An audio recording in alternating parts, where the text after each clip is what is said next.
नमस्ते। स्वागत है आपका हमारे जेआईबी एनसीईआरटी मेड सिंपल के चैनल में।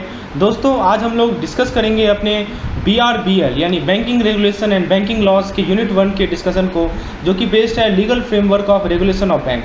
दोस्तों, आज के इस लेक्चर में हम लोग एक नया तरीका से इस चैप्टर को पढ़ेंगे। हम लोग केवल वही कंसेप्ट पॉइंट को पढ़ेंगे जो कि एग्जामिनेशन पॉइंट ऑफ व्यू से इंपॉर्टेंट है। मैं आपके साथ थ्योरी और क्वेश्चन का कंबाइंड PDF लेकर आया हूँ। आप देख सकते हैं दोस्तों कि आपके सामने जो मैं PDF शेयर कर रहा हूँ उसमें क्वेश्चन भी है, थ्योरी भी है, सब कुछ कंबाइंड है ताकि आप लोग आसानी से चीज़ों को रिवाइज कर पाएंगे। तो फ्रेंड्स, BRBL का बुक आ गई है मार्केट में, आप लोग BRBL की बुक ले सकते हैं। चलिए दोस्तों, जरा इस देखते हैं कि क्या क्या सब्जेक्ट है, जो कि हमारे टॉपिक क्या क्या है इस यूनिट में हमें कवर करनी है। तो फ्रेंड्स, सबसे पहले हमें समझना है business of banking. The first thing we have to study is business of banking. फिर हमें देखना है कॉन्स्टिट्यूशन ऑफ बैंक्स। फिर हमें देखना है reserve bank of India act 1934। फिर हमें देखना है बैंकिंग रेगुलेशन एक्ट 1949।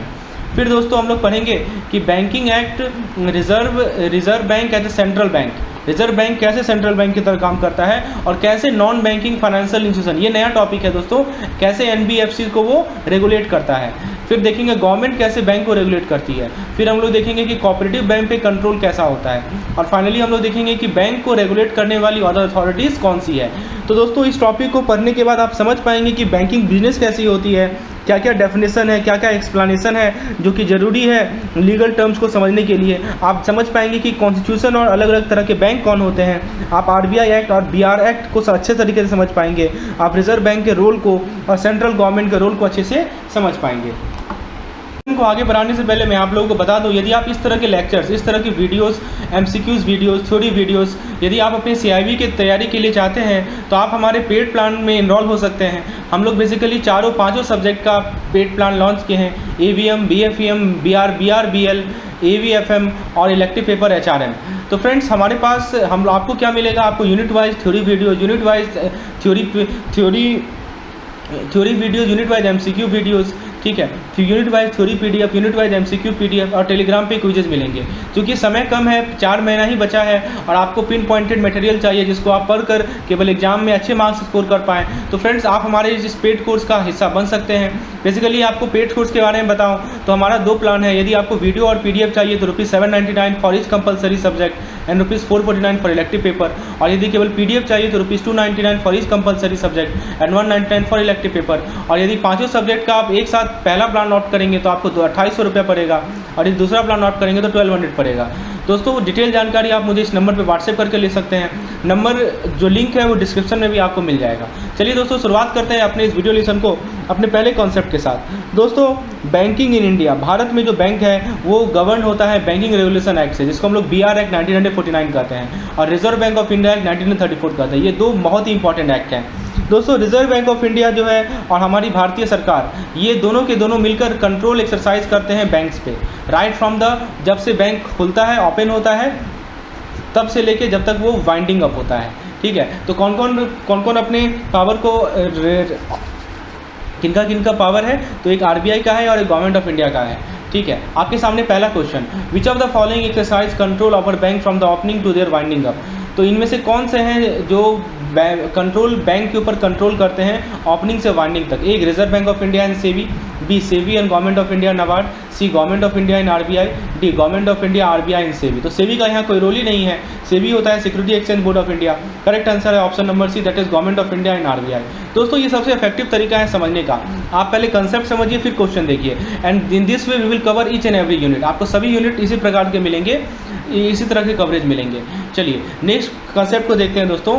RBI और गवर्नमेंट ऑफ इंडिया ने ये पावर दिया है, उनको पावर दिया गया है कि आप कंट्रोल एक्सरसाइज कर सकते हैं under the provision of banking regulation act and reserve bank of India act 1934। तो सवाल पूछा जा सकता है कि आखिर RBI और गवर्नमेंट ऑफ इंडिया को कहाँ से पावर मिला, तो आप बोलेंगे इन दोनों एक्ट से पावर मिला। अब दोस्तों, जो भी हमारे रेगुलेटरी प्रोविजंस हैं वो सभी बैंकों पे यूनिफॉर्मली अप्लाई नहीं होते हैं। ठीक है, इस बात को ध्यान रखना है। तो ये जो एक्ट्स है हमारे पास, आरबीआई एक्ट और और जो हमारा बैंकिंग रेगुलेशन एक्ट है, इनका जो एप्लीकेबिलिटी है किसी बैंक पे वो डिपेंड करता है इसके कॉन्स्टिट्यूशन पे। तो कि कॉन्स्टिट्यूशन का मतलब क्या हुआ कि क्या ये स्टैट्यूटरी कॉर्पोरेशन है, क्या ये बैंकिंग कंपनी है, या ये कोऑपरेटिव सोसाइटी है। तो मैंने आपको बताया ना, दूसरा कंसेप्ट क्लियर कीजिए। मैंने क्या बताया कि जो भी रेगुलेटरी प्रोविजन है वो सभी बैंकों पे यूनिफॉर्मली एप्लीकेबल नहीं होता है। तो किस बात पे डिपेंड करेगा? ये डिपेंड इस बात पे करेगा कि ये जो पार्टिकुलर बैंक है उसकी कॉन्स्टिट्यूशन क्या है। What is meaning of constitution? क्या ये स्टैट्यूटरी कॉर्पोरेशन है, क्या ये बैंकिंग कंपनी है, या ये कोऑपरेटिव सोसाइटी है? तो इस कॉन्स्टिट्यूशन पे निर्भर करेगा। दूसरा क्वेश्चन आपके सामने स्क्रीन पर है, bank in India fall in which of the following category?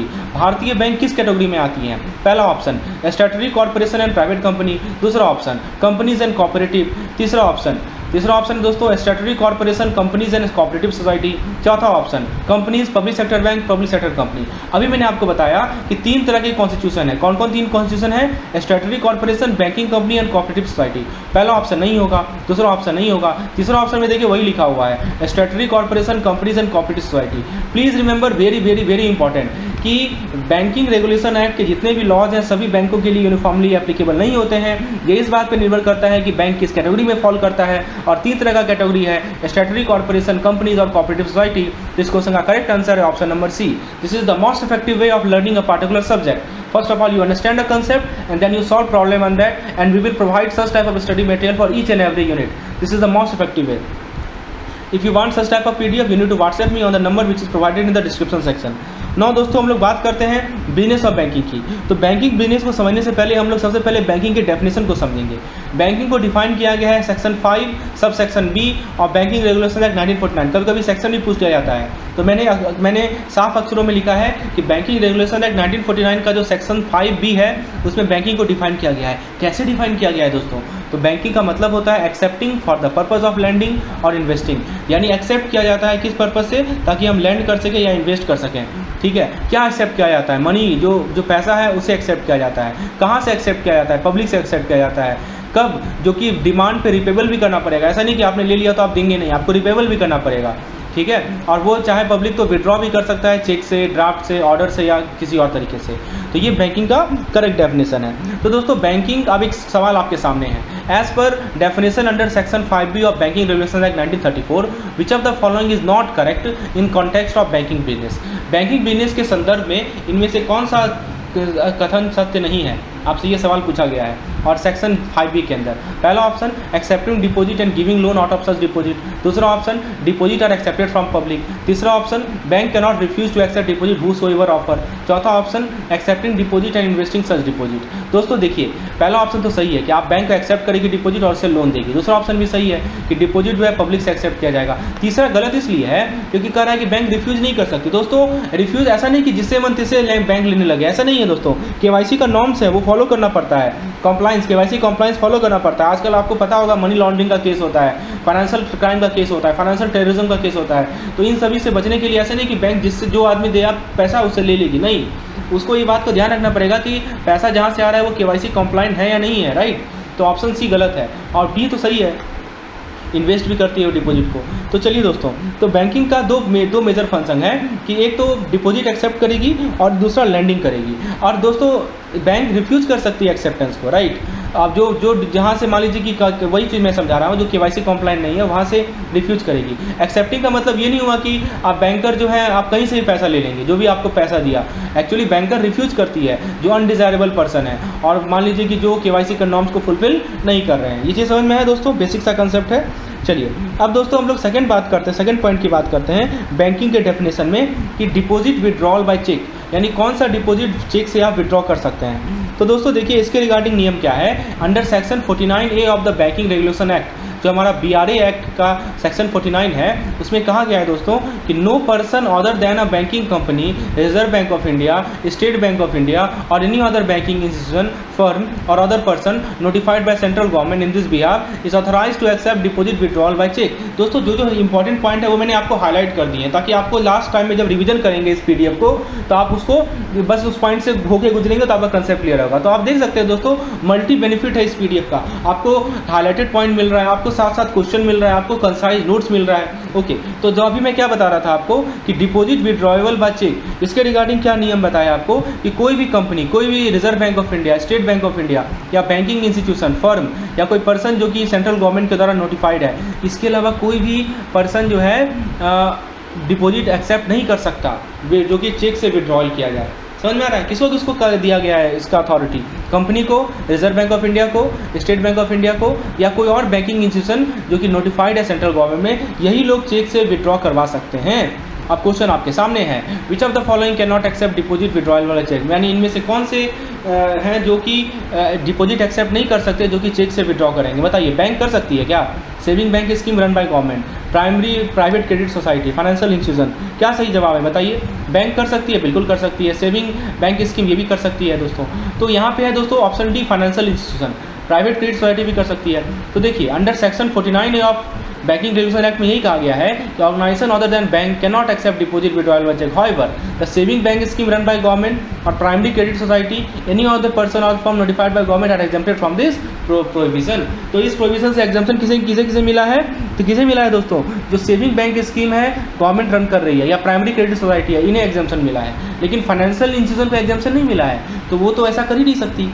आइए हम लोग बैंकिंग को डेफिनेशन को पढ़ रहे हैं। अब तीसरे डेफिनेशन को पढ़ते हैं, acceptance of deposit bye non banking entity. मान लीजिए कोई नॉन बैंकिंग एंटिटी है, वो कैसे डिपॉजिट को एक्सेप्ट करेगी? तो दोस्तों there are also non banking financial companies, NBFC जैसे हम लोग कहते हैं, ठीक है। तो कुछ नॉन बैंकिंग फाइनेंशियल कंपनीज होती हैं या दूसरे अनइनकॉर्पोरेटेड एसोसिएशन होते हैं पर्सन के या इंडिविजुअल के, जो कि डिपॉजिट एक्सेप्ट करते हैं कहाँ से? पब्लिक से, राइट? पता ही होगा आपको। तो दोस्तों इसके रिगार्डिंग नियम क्या है कि जो डिपॉजिट NBFC एक्सेप्ट करती है वो RBI रेगुलेट करता है। कौन रेगुलेट करता है? RBI रेगुलेट करता है। कौन सा एक्ट के अंतर्गत? NBFC, national non banking financial company acceptance of public deposit direction 1998, और दूसरा डायरेक्शन जो चैप्टर 3B में लिखा गया है। चलिए अब एक सवाल आपके सामने है, ठीक है।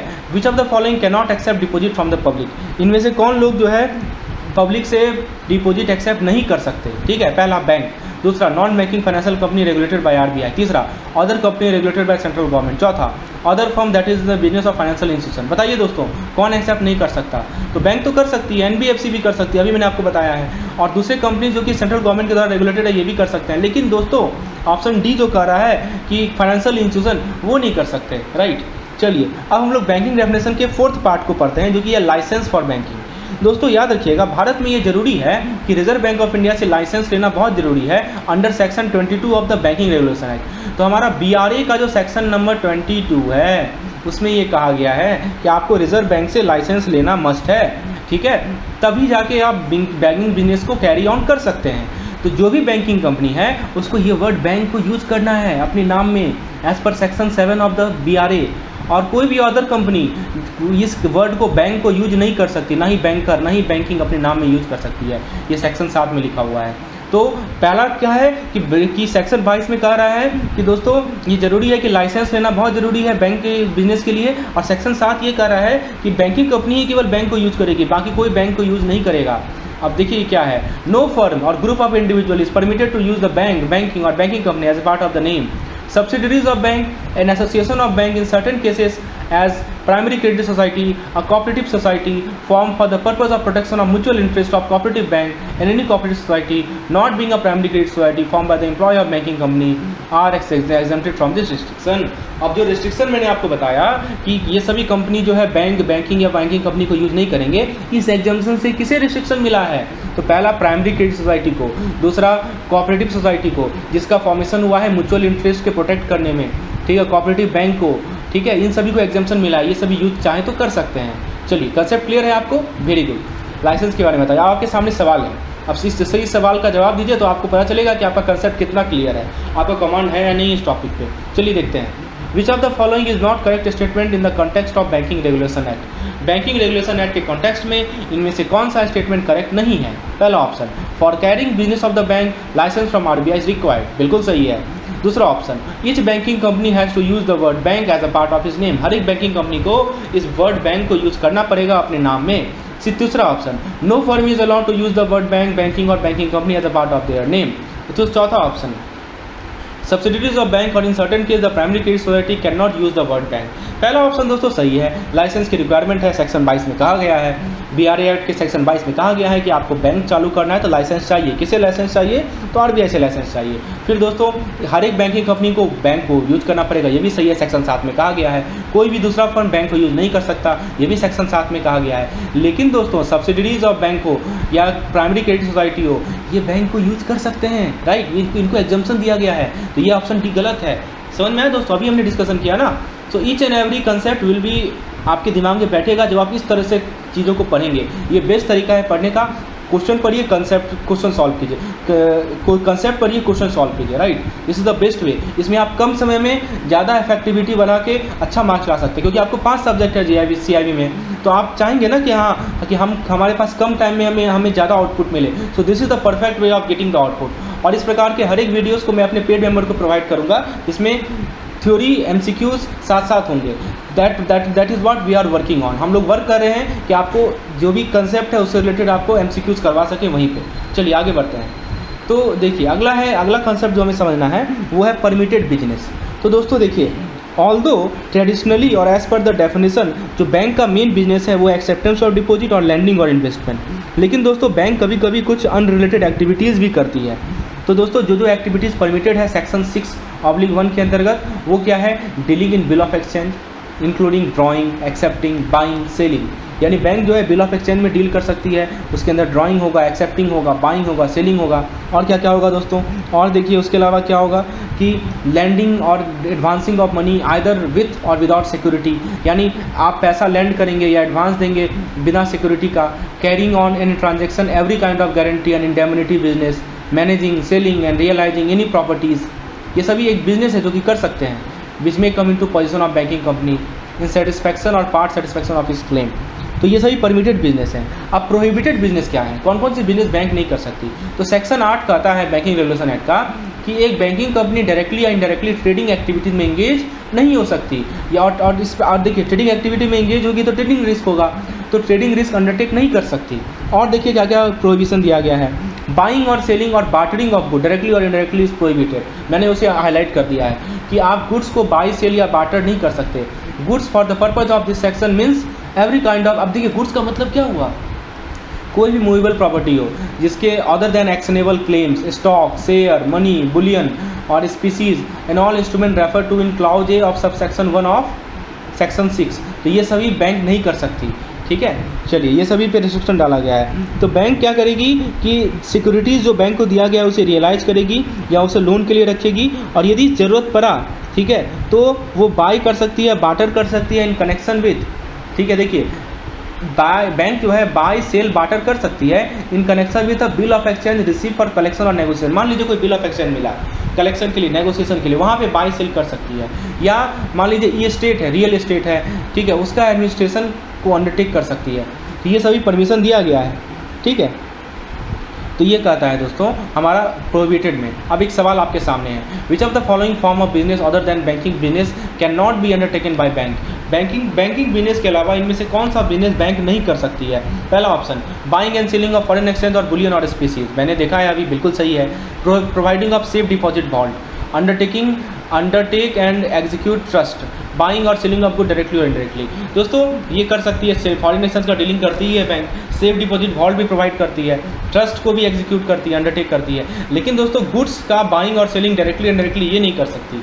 ठीक है, तो मैंने आपको बताया है कि कौन कौन सी एक्टिविटीज़ बैंक नहीं कर सकती, तो आप देख सकते हैं ऊपर। ठीक है, तो ये सभी हमारे प्रोहिबिटेड बिजनेस हैं। चलिए अब हम लोग देखते हैं दोस्तों next topic, constitution of bank. तो कॉन्स्टिट्यूशन ऑफ बैंक मतलब क्या, वही हमारा नेक्स्ट टॉपिक है। तो भारतीय बैंक जो है इनमें से किसी कैटेगरी में फॉल करेगी। पहला क्या है? पहला है बड़ी कॉर्पोरेट। मैंने आपको बताया था दोस्तों, 3 चीज़ बताया था ना, 3 तरह का कैटेगरी होता है। अभी मैंने आपको बताया था, याद कीजिए, कंपनी होता है, कोऑपरेटिव सोसाइटी होता है, और एक होता है आपको बताया था कॉर्पोरेट, राइट, बड़ी कॉर्पोरेट। तो पहला इन तीनों में से किसी एक में फॉल करेगी। बड़ी corporate constituted under special status, company registered under companies act 1956, और cooperative society registered under central और स्टेट इनैक्टमेंट। तो किसी एक कैटेगरी में बैंक क्या करेगी? फॉल करेगी। तो दोस्तों सबसे पहले हम लोग पब्लिक सेक्टर बैंक की बात करते हैं, अदर देन एसबीआई को छोड़कर बाकी पब्लिक सेक्टर बैंक की बात करते हैं। तो दोस्तों जो पब्लिक सेक्टर बैंक जो banking regulation banking companies that is acquisition and transfer of undertaking act के अंदर है 1970s के अंदर, और बैंकिंग कंपनीज एक्ट 1980s के अंदर है। ठीक है, तो ये जो पब्लिक सेक्टर बैंक है इनका कॉन्स्टिट्यूशन किया गया था 1970 और 1980 के एक्ट के अंतर्गत। और सेक्शन 3 जो है हमारा ये जो एक्ट है उनका सेक्शन 3 ये कहता है कि central government nationalisation of certain banking company and vested them in newly created statutory body. ठीक है, तो ये जो हमारे पब्लिक सेक्टर बैंक है वो सभी हमारे इसमें कॉर्पोरेट बॉडीज़ में आते हैं। दूसरा जो टाइप है वो हमारा स्टेट बैंक ऑफ इंडिया है। तो स्टेट बैंक ऑफ इंडिया जो कॉन्स्टिट्यूट हुआ था वो स्टेट बैंक ऑफ इंडिया एक 1955 के अंदर कॉन्स्टिट्यूट हुआ था, जिसके अंदर 7 एसोसिएट सब्सिडरी बैंक को कॉन्स्टिट्यूट किया गया था एसबीआई एक्ट में। आपको पता होगा दोस्तों पहले 7 अलग अलग पार्ट थे एसबीआई के। ठीक है, लेकिन दोस्तों टाइम टू टाइम क्या हुआ कि जो 7 सब्सिडरीज हैं उनको मर्ज कर दिया गया पेरेंट एसबीआई के साथ, और ये हुआ था 2017-18 के फाइनेंशियल ईयर में। उसके बाद दोस्तों जो चौथा है हमारा वो है रीजनल रूरल बैंक। ठीक है, तो रीजनल रूरल बैंक के बारे में क्या है, ये कंस्टिट्यूट हुए थे आरआरबी एक्ट 1976 के अंदर, और ये गवर्न किए जाते हैं statutes created them and also some of the provision of the banking regulation act and reserve bank of India act, ये आरआरबीज के रिगार्डिंग है। उसके बाद दोस्तों प्राइवेट सेक्टर बैंक या फॉरेन बैंक की यदि हम बात करें तो मोस्ट प्राइवेट सेक्टर बैंक, ठीक है, आर कंपनीज, ये सभी कंपनीज होते हैं जो कि कॉन्स्टिट्यूट हुए हैं section 3 of the companies act 1956। तो कंपनीज एक्ट 1956 के अंदर बहुत सारे प्राइवेट सेक्टर बैंक हैं और उनको वो सब कंपनी एक्ट 2013 भी इनकॉर्पोरेट करते हैं। तो दोस्तों मैंने आपको चारों समझा दिया, पब्लिक सेक्टर बैंक के लिए कौन सा नियम है, स्टेट बैंक ऑफ इंडिया के लिए कौन सा है, आरआरबी के लिए कौन सा है, प्राइवेट बैंक के लिए कौन सा है। चलिए अब आपके सामने क्वेश्चन है, which of the following does not match in the context of formation of bank. Bank के फॉर्मेशन के कॉन्टेक्स्ट में इनमें से कौन सा मैच नहीं कर रहा है। देखिए कितना बढ़िया सवाल है, आपके सामने क्वेश्चन दिया हुआ है, सामने ऑप्शन दिया हुआ है। तो इस तरह का क्वेश्चन यदि आपको चाहिए, if you want such type of question for practice, if you want theory as well as MCQs, kindly WhatsApp me on this number for paid plan. I will provide you such type of content for each and every unit. Okay, now let's see the question. State Bank of India constituted under SBI 1955. Nationalized Bank constitution under Nationalization Act 1970 and 1980.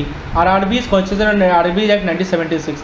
State Bank Associate Bank constituted under State Bank Act 1959. कौन सा सही नहीं है दोस्तों बताइए। तो SBI के बारे में मैंने आपको बताया कि SBI जो कॉन्स्टिट्यूट किया गया है ये सही है, नेशनलाइज बैंक जो ये भी सही है, आरआरबी 1976 के अंदर कॉन्स्टिट्यूट है। लेकिन ये तो कह रहा है कि एसबीआई 1959, ये गलत है, right, option number D is wrong. तो दोस्तों इस क्वेश्चन का करेक्ट आंसर है ऑप्शन नंबर डी।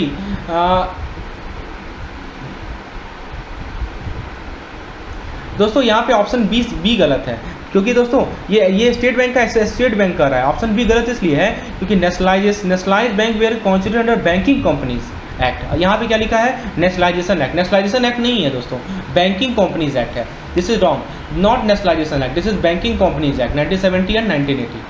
ठीक है, अब जरा कोऑपरेटिव बैंक की बात करते हैं। तो दोस्तों जो कोऑपरेटिव बैंक है वो ऑर्डिनरी बैंकिंग बिजनेस कंडक्ट करती है, लेकिन दोस्तों वो कोऑपरेटिव बेसिस पे एस्टेब्लिश की गई है। ऑल्दो वो जो बिजनेस कंडक्ट करती है वो ऑर्डिनरी बैंकिंग बिजनेस होता है, लेकिन उसको एस्टेब्लिश किया गया है कोऑपरेटिव बेसिस पे।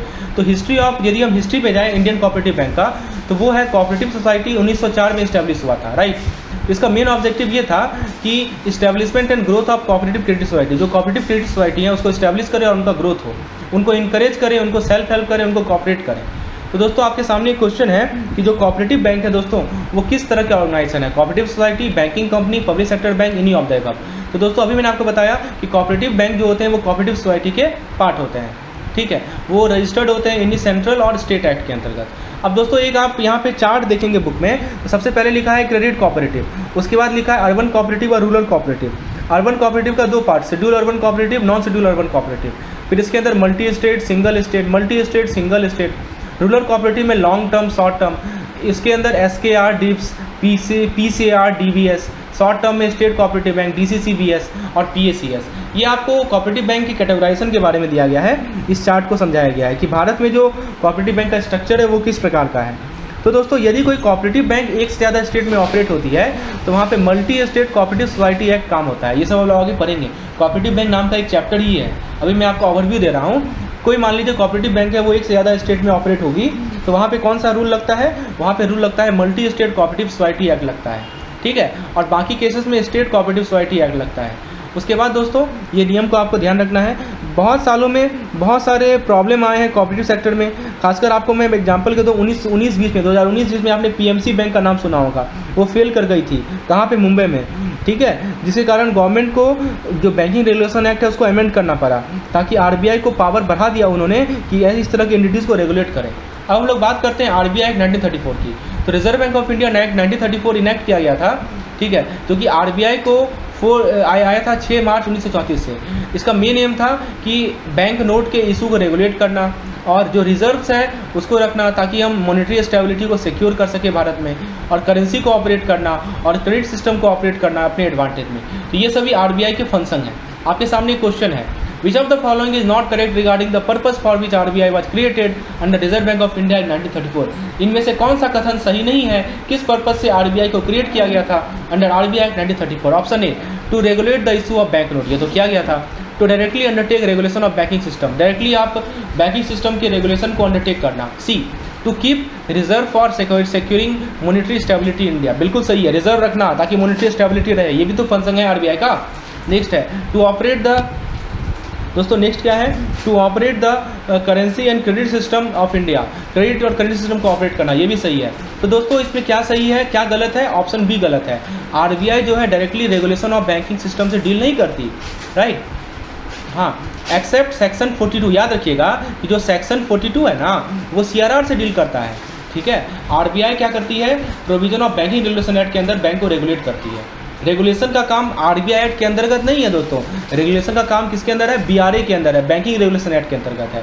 तो ये ऑप्शन भी यही कह रहा है कि रेगुलेट करना बैंक को, नहीं, बैंक को रेगुलेट करना आरबीआई एक्ट नहीं करता है, वो है हमारा बैंकिंग रेगुलेशन एक्ट। तो दोस्तों आज के लेक्चर में हम यही रखते हैं, एक बार हम क्विकली रिकॉल कर लेते हैं। दोस्तों हमारा जो लेक्चर रहेगा ना, हर एक लेक्चर में मैं आपको क्विकली रिकॉल करवाऊंगा चीज़ों को, ताकि आपके दिमाग में सभी चीज़ बैठा रहे। आज हमने क्या क्या पढ़ा एक बार क्विकली रिकॉल कर लेते हैं। तो दोस्तों आज मैंने आपको बताया कि हमारा एक बार क्विकली रिकॉल करते हैं दोस्तों, 2 एक्ट है, banking regulation act, RBI act, ठीक है। और दोस्तों गवर्नमेंट ऑफ इंडिया और रिजर्व बैंक दोनों कंट्रोल करती है इन सभी को, जब से बैंक शुरू होता है तब तक, जब तक बैंक खत्म नहीं हो जाए, winding up, opening two winding up. सारे के सारे रेगुलेटरी प्रोविजन यूनिफॉर्मली सभी बैंक के लिए एप्लीकेबल नहीं होते हैं। 3 तरह का कैटेगरी है बैंक का, statutory corporation, banking company, cooperative society. उसके बाद दोस्तों मैंने आपको बैंकिंग का डेफिनेशन बताया, बैंक डिपॉजिट को एक्सेप्ट करेगी, डिपॉजिट लैंड करेगी इन्वेस्टमेंट के पर्पज से, और ऐसा नहीं है कि बैंक सबसे डिपॉजिट एक्सेप्ट करेगी, उसको केवाईसी नॉर्म्स को फॉलो करना है। उसके बाद दोस्तों मैंने आपको बताया कि चेक से जो विड्रॉ एप्लीकेबल होता है, डिपॉजिट होता है, वो कौन कौन कर सकती है, banking company, Reserve bank of India, State Bank of India या दूसरा बैंकिंग इंस्टीट्यूशन, कोई फाइनेंशियल इंस्टीट्यूशन ऐसा नहीं कर सकता। फिर मैंने आपको बताया कि दो एक्सेप्टेंस ऑफ डिपॉजिट जो है वो सब कौन कर सकती है, एनबीएफसी कर सकती है, एनबीएफसी को दिया गया कि आप डिपॉजिट एक्सेप्ट कर सकते हैं, ठीक है। फर्म्स हैं, अनकॉर्पोरेटेड सोसाइटी है जो कि पब्लिक से एक्सेप्ट डिपॉजिट कर सकती है। उसके बाद दोस्तों मैंने आपको लाइसेंस के बारे में बताया कि बैंक को लाइसेंस लेना पड़ेगा, सेक्शन 22 में कहा गया है। फिर मैंने आपको बताया कि कोई भी सेक्शन 7 में कहा गया है कि बैंक का नाम या बैंकर ये सब नाम कोई भी यूज नहीं कर सकता, ठीक है। उसके बाद दोस्तों उसमें क्या क्या एक्सेप्शंस है ये मैंने आपको बताया।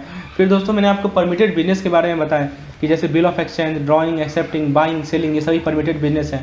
प्रोहिबिटेड क्या क्या है, बाइंग और सेलिंग और बार्टरिंग ऑफ गुड डायरेक्टली और इनडायरेक्टली, ये सभी प्रोहिबिटेड है, ठीक है। और उसके बाद दोस्तों मैंने आपको बैंक के कॉन्स्टिट्यूशन के बारे में बताया, body corporate, companies registered under companies act, cooperative society registered under central state enactment. फिर दोस्तों हमने डिस्कशन किया एसबीआई किसके अंदर कॉन्स्टिट्यूट किया गया है, पब्लिक सेक्टर बैंक किस एक्ट के अंदर कॉन्स्टिट्यूट किया गया, याद रखिएगा बैंकिंग कंपनीज एक्ट के अंदर कॉन्स्टिट्यूट किए गए हैं। फिर मैंने आपको बताया आरआरबीएस किस एक्ट के अंदर कॉन्स्टिट्यूट किया गया है, प्राइवेट सेक्टर बैंक किस एक्ट के अंदर कॉन्स्टिट्यूट किए गए हैं, ये सभी चीज़ मैंने आपको बताया। कोऑपरेटिव सोसाइटी किस एक्ट के अंदर कॉन्स्टिट्यूट किया गया है, everything we have discussed. So that's all for today, we will meet in the next session. धन्यवाद। अगला सेशन दोस्तों हमारे पेड मेंबर के लिए रहेगा, तो those who want to take help of such type of videos kindly WhatsApp me on this number, ठीक है। आपको मैं इस तरह का वीडियोस सभी लेक्चर के लिए प्रोवाइड करूंगा। धन्यवाद।